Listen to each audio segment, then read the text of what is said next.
살아내자, 이런 제목의 말씀을 드립니다. 연세 드신 분들 앞에서는 참 죄송하지만 저도 이제 나이를 살금살금 이렇게 먹어가면서 한 가지 좋은 것이 뭔가 하면은 하나님께서 내 생각과 내 인생의 길과 방향을 조금씩 이렇게 다듬어 가신다, 이런 생각을 하게 됩니다. 무슨 얘기인가 하면은 이제는 내가 가야 할 길이 어디고 방향이 어디고 또 내가 감당해야 될 몫이 뭐냐, 또 내가 감당해야 될 십자가가 뭐냐, 이것이 더 뚜렷하게 보인다, 그 말입니다. 그리고 그렇게 보임과 동시에 두 번째는 그것을 해내자, 그래서 해내자, 이런 생각이 자꾸 드는 거예요. 교회는 이렇게 만들어가자, 또 가정은 이렇게 만들어가고 미국에서 공부하는 아이 이렇게 될 때까지 내가 계속 기도하고 지원을 해줘야 된다, 이런 생각. 그리고 또 이렇게 뭐 노예 생활, 노예 활동 이런 것도 앞으로 이렇게 해 나가야 된다, 이런 생각과 방향과 내 삶의 몫이 이렇게 정리가 되어 가는 것이 참 감사한 겁니다. 그러면서 이걸 해내자, 이런 생각을 하는 거예요. 아마 몇 주 전에 제가 금요 심야 기도를 드리면서 그 버킷리스트란 말을 한 적이 있습니다. 그 버킷리스트란 말은, 버킷이란 말은 이 물양동이를 얘기합니다. 물양동이. 그 양동에다가 뭘 담는 거를 이제 버킷리스트라고 얘기하면서 우리가 세상에서 살면서 죽을 때까지 내가 해야 될 것, 또 꼭 하고 싶은 것을 이렇게 쭉 써서 이거를 그렇게 실천해 나가는, 이것이 바로 버킷리스트다, 이렇게 말씀을 드렸습니다. 그러니까 지금 버킷리스트에 대해서 얘기하는 건 아니지만 그 얘기와 상당히 유사할 거다, 이렇게 생각이 듭니다. 그러니까 우리가 이렇게 세상을 살면서 지금까지 우리가 바쁘게 세상 살아왔잖아요. 우리가 돈 버느냐고, 직장 생활하느냐고, 아이들 기르냐고 정신없이 이렇게 살아오면서 과연 내가 세상 떠날 때까지, 정말 죽을 때까지 내가 무엇을 어떻게 만들어야 될 거냐, 이런 것을 정리해 볼 만한 그런 시간과 여유가 없이 우리는 살아왔다. 이것이 우리의 솔직한 고백이잖아요. 그런데 이제 좀 전에 말씀드린 것처럼 이제 저도 나이가 들어가면서 내가 무엇을 어떻게 이걸 만들어 가야 되겠다, 이렇게 생각과 삶의 방향과 몫이 점점 이렇게 다듬어져 가는 것을 보면서 좀 하나님 앞에 감사 드리는 겁니다. 우리 그 전에 우리 교회도 그런 것이 있지만은 군대에서 그 식판이라는 걸 썼잖아요. 식판. 그 식판에 밥과 국 그리고 또 반찬 한 서너 가지, 이것에 딱 드는 것이 식판이잖아요. 이게 식판에다가 밥을 먹는데 마치 이렇게 하나님께서 나에게 식판 하나를 딱 이렇게 놓으시고 박 목사 이거를 먹어라, 이렇게 내 생각과 방향을 딱 세팅을 딱 해서 나한테 던져 주실 것 같은 그런 느낌을 받는 거예요. 그러니까 사명을 감당한다는 것과 이 식판에 있는 밥을 먹는다고 하는 것과 좀 어울리지 않는 것 같지만 하나님께서 이렇게 생각과 방향과 몫을 딱 정해 주시더라, 그 말이에요. 세팅을 딱 해 주신다, 그런 이야기인 거죠. 그래서 예수님께서 제자들에게 한 번 이렇게 말씀하십니다. 너희가 나를 따르려거든 자기 십자가를 지고 나를 따르라, 이런 말씀을 하시는 거예요. 유명한 말씀 아닙니까? 너희가 진정 내 제자가 되고 싶거든 너희를 부인하고 너의 십자가, 자기 십자가를 지고 나를 따라와라, 이렇게 말씀하신 겁니다.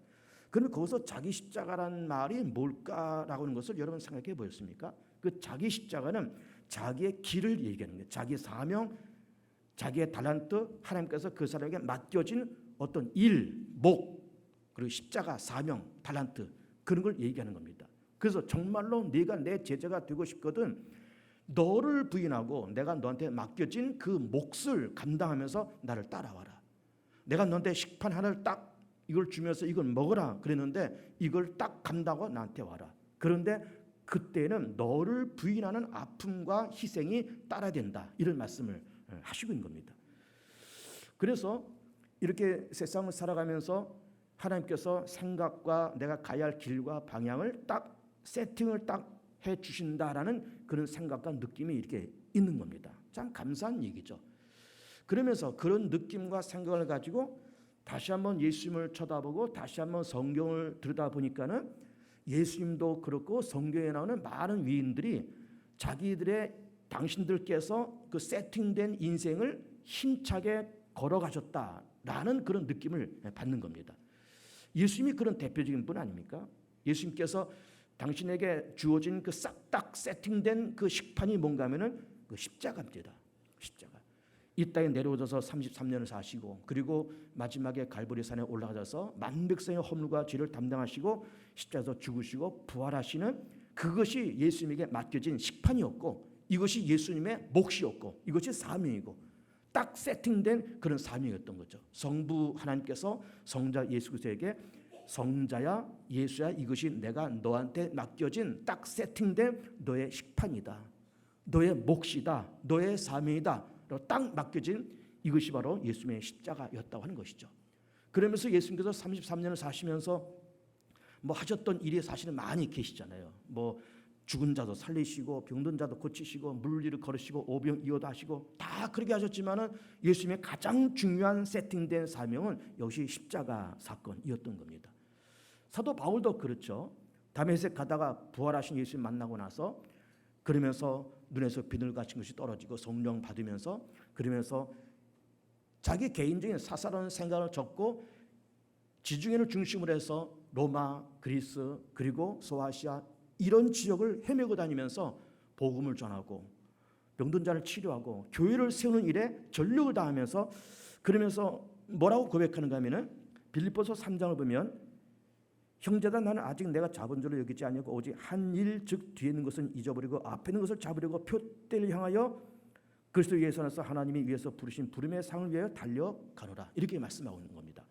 그러니 이 사도 바울도 다메섹 가다가 부활하신 예수님 만나고 나서 표대가 어딘지를 발견한 거예요. 아 그래 내가 가야 할 방향이 뭐다.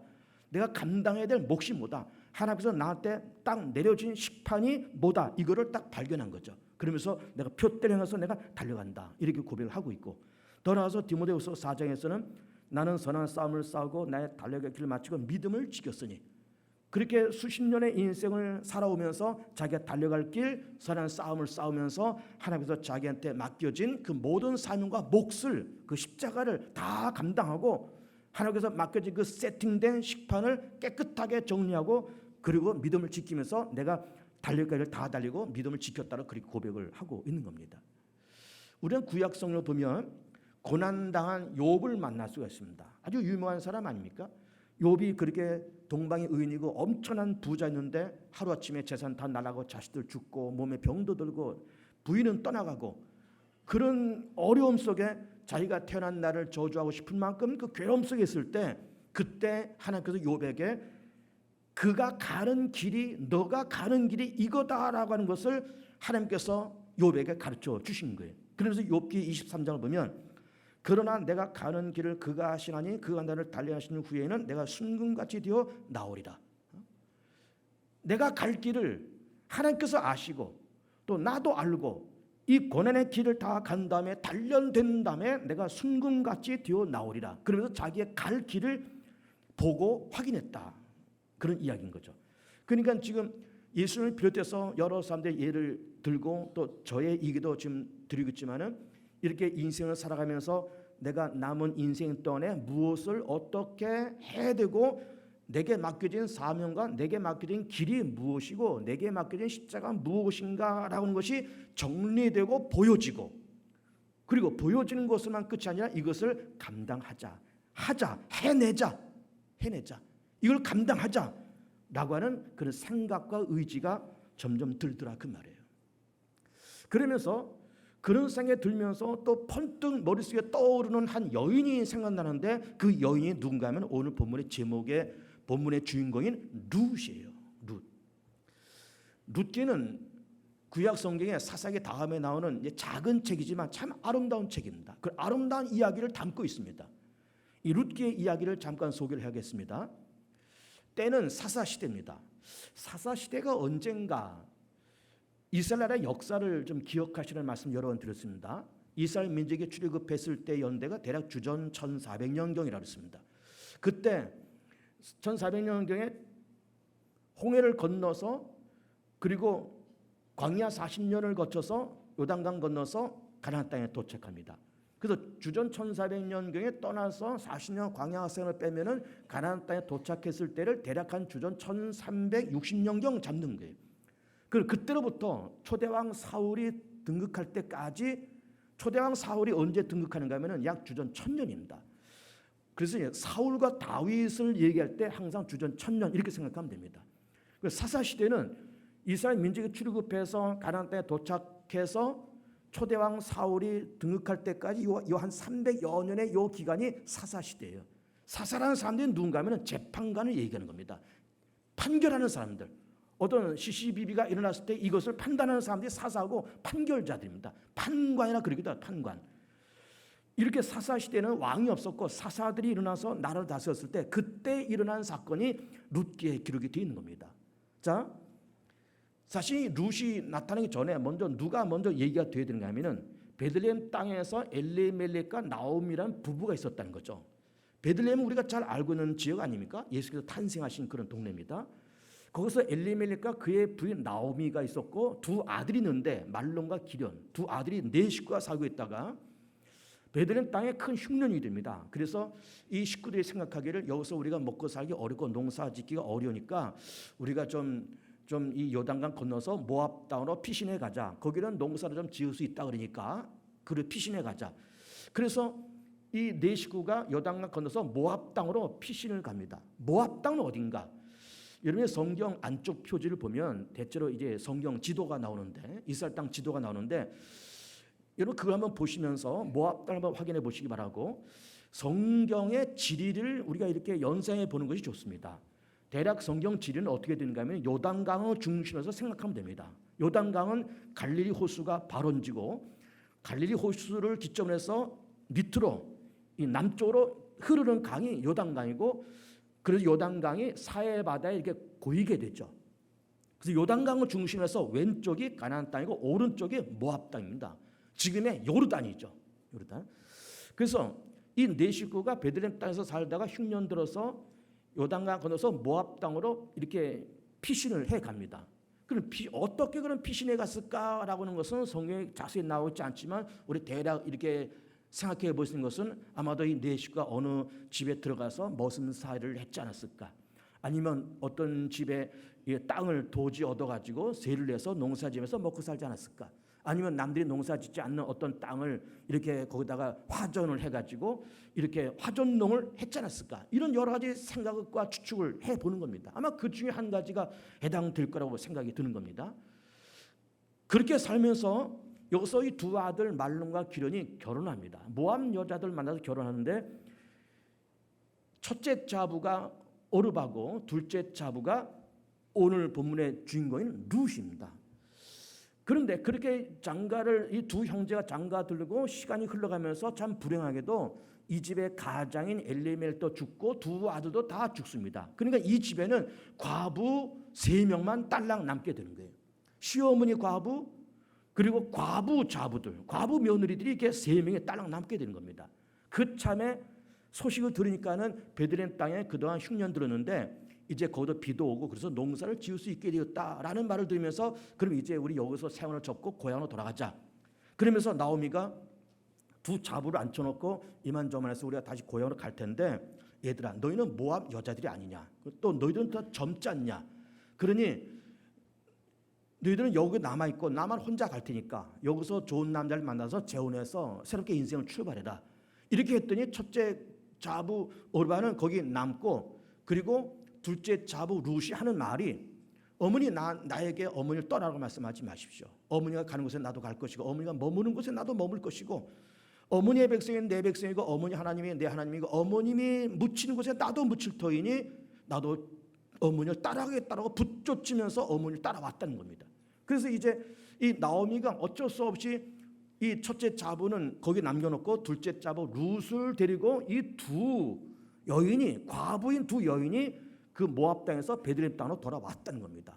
돌아와서 참 감사하게도 이 룻이 누구를 만나는가 하면은 보아스라고 하는 유력한 사람을 거기서 만나서 결혼을 하고, 그러면서 낳은 아들이 누군가 하면 오벳은 이새를 낳고, 이새는 다윗 왕을 낳습니다. 그래서 이 모압 여자, 이방 여자잖아요. 이 이방 여자가 베들레헴 땅으로 와서 보아스라는 중출한 남자를 만나서 다윗 왕의 증조 할머니가 되고, 그 혈통을 통해서 그리스도께서 탄생을 하신 겁니다. 그래서 마태복음 1장을 보면은, 마태복음 1장은 예수님의 계보를 얘기했잖아요. 그래서 1장 1절에 아브라함과 다윗의 자손 예수 그리스도의 계보라, 살몬은 라합에게서 보아스를 낳고, 보아스는 룻에게서 오벳을 낳고, 오벳은 이새를 낳고, 이새는 다윗 왕을 낳으니라. 그러면서 이 모압 여자가 어머니를 따라서 오면서 베들레헴 땅에서 오벳을 낳고 이새 다윗을 낳으면서 예수님의 혈통의 조상이 되는 거예요.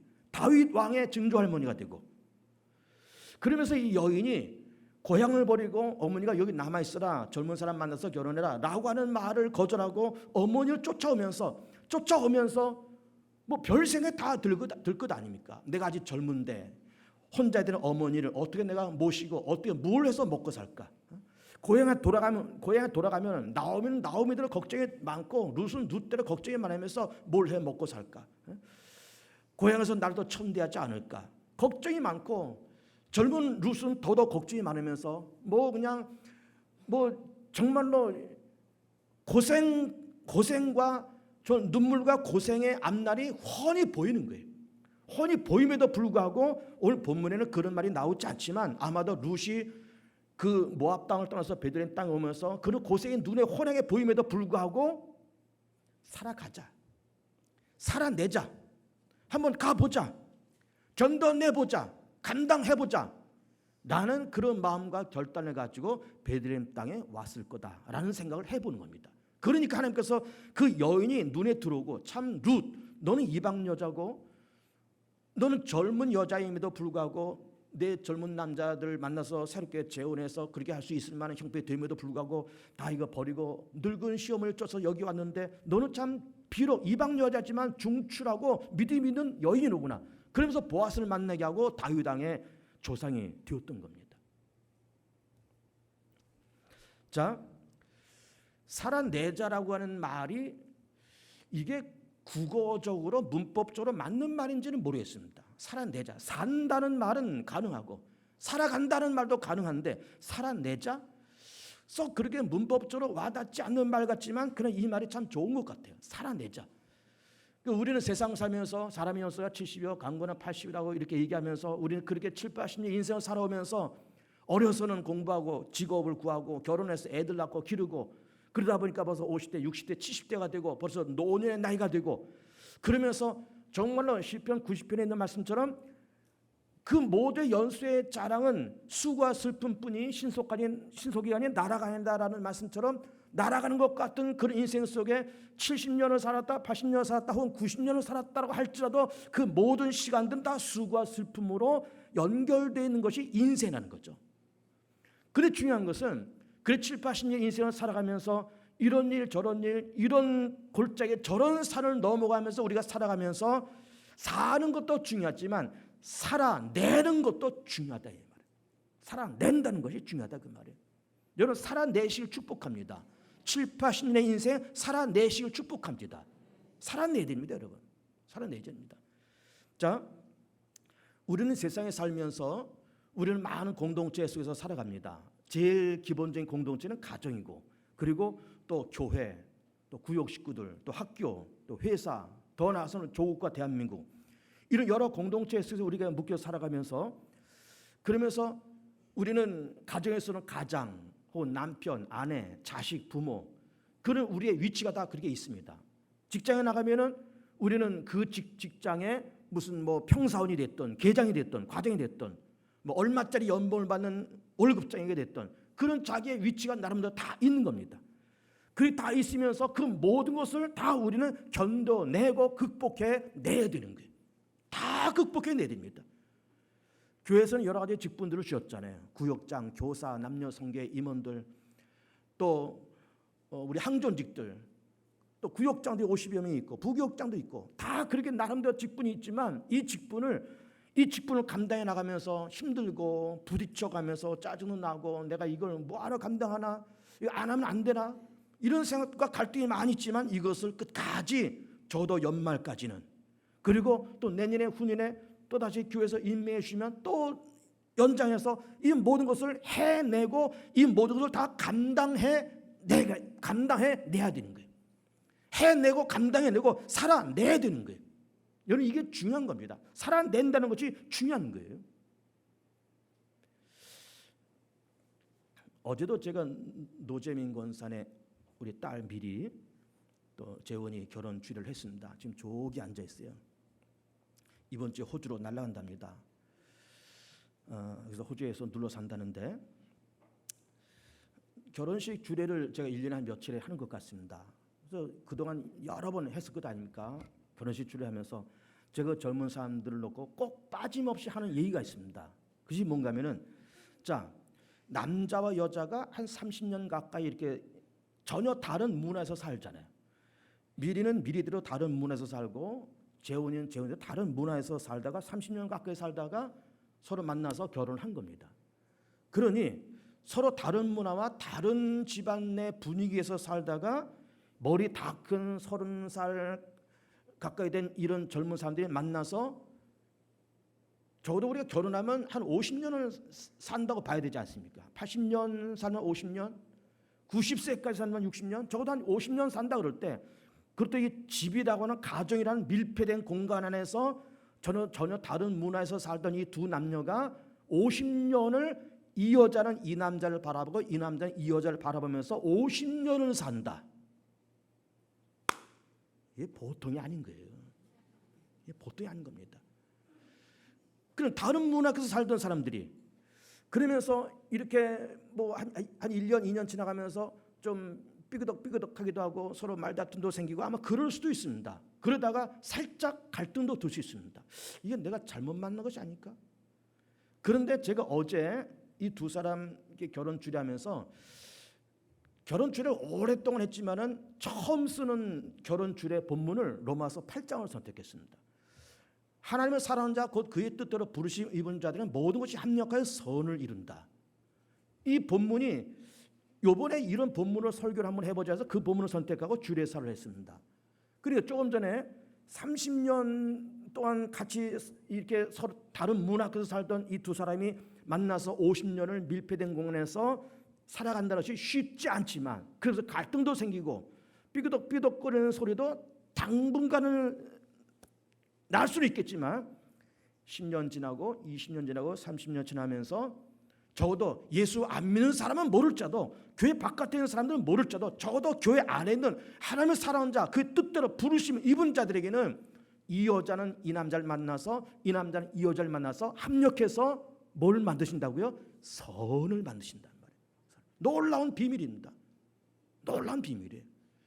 그래서 이제 시간 지나가면서 10년, 20년, 30년 살아가면서 나는 처음엔 몰랐는데, 결혼할 때는 몰랐는데, 결혼을 준비할 때는 몰랐는데 살고 보니까 시간 지나가면서 나한테 가장 잘 맞는 여자, 나한테 가장 잘 맞는 남자를 딱 만나게 하셔서 합력해서 선을 만드시고 그리고 50년 이상을 살게끔 만들어 가신 거예요.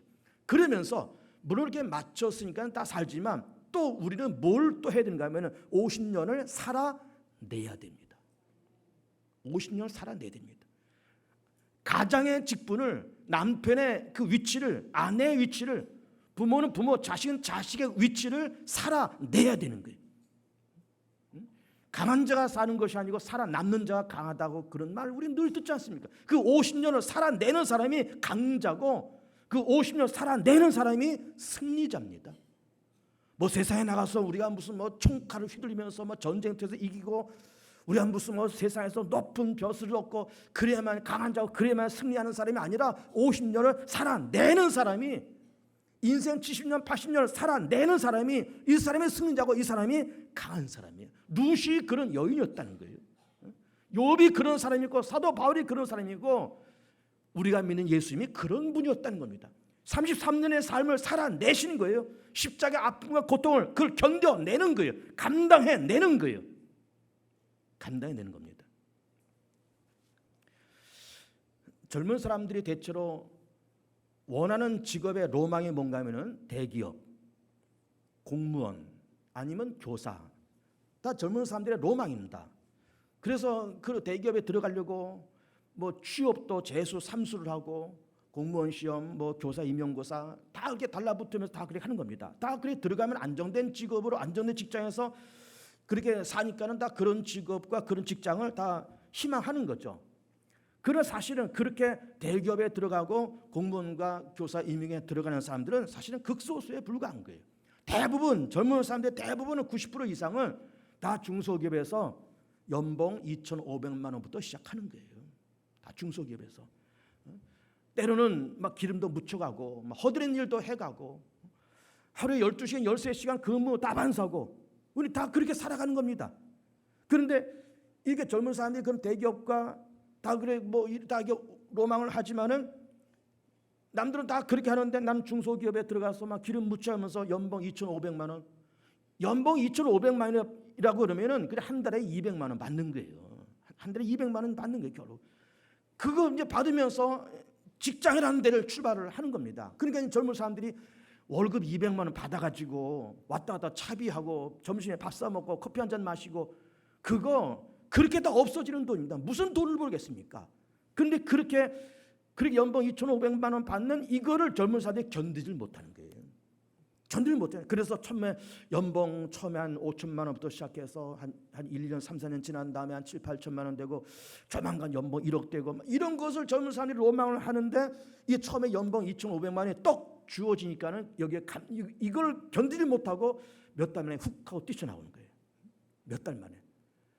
그러면 정말로 내가 정말 대기업에 들어가서 연봉 처음에 한 4천부터 시작해서 한 1년 지난 다음에 5천, 6천, 7천 그러면서 연봉 1억 그걸 정말 로망한다 그러면은 처음에 이 중소기업의 연봉 2,500부터 시작해서 참 힘들죠. 뭐 자비 쓰고 뭐 커피 한 잔 마시면 다 없는 돈이지만 이거를 1년 참고 2년 참고 3년 참고 기도하고 성실하게 살아가고 성실하게 근무하고 그러면은 위에서 이렇게 보면서 야, 저 사람은 참 범상치 않은 사람, 저 사람 참 괜찮은 사람이다. 아, 처음에 연봉 2,500부터 시작했는데 그래봐 월급 한 달에 200만 원 그냥 받는 건데 그럼에도 불구하고 사람이 뭐 싫다 좋다 말 없이 그냥 참 꾸준하게 일 잘해. 인정받으면 남들은 그냥 그걸 견디지 못하고 뛰쳐나가고 다 그러지만 꾸준히 진득하게 일하는 그 모습 보면서 야, 저 사람 다음에는 진급 대상자다. 그 다음에 계장, 과장, 부장. 그는 처음에 2,500부터 시작하다가 3,000, 4,000, 5,000, 6,000, 7,000 이렇게 올라가고 또 하나님께서 정말 그렇게 성실하게 일하는 그 사람을 하나님께서 축복하신다 그러면은 또 그렇게 연봉 처음에 3, 4천 받는 것으로 5, 6천 받는 것으로 하나님께서 또 쑥 하고 옮겨 주실 수도 있는 것이고 그런데 이게 연봉 2,500을 처음에 받는 이 몇 년 동안을 2년, 3년, 4년 몇 년 동안을 못 견디는 거예요. 몇 년은 고사하고 몇 달도 못 견디는 거예요. 그 뛰쳐나오고 잘 견뎌내야 됩니다. 잘 살아내야 됩니다. 잘 살아내길 축복합니다. 잘 견뎌내길 축복해요. 우리가 사는 것만이 능사 아니라 살아내는 것도 중요한 겁니다. 내게 맡겨진 사명, 내게 맡겨진 은사와 달란트, 내게 맡겨진 식판 잘 감당해서 정말 이거를 살아내고 감당해내고 극복해내 가면서 너는 참 괜찮은 인물이고 너는 정말 살아내는 인물이구나. 너는 정말 견뎌내는 인물이구나. 너는 전 모든 것을 감당해내는 인물이구나. 그래서 인정받아서 더 큰 일을 맡아서 수고하시고 더 큰 하나님의 놀라운 직분을 맡으면서 정말로 생활의 풍족함과 여유로움 속에 살아가는 하나님께서 인정받는 살아내는 감당해내는 그런 복 있는 우리 모든 교우들 되시기를 축복하며 축원을 드립니다. 합시다 이 시간.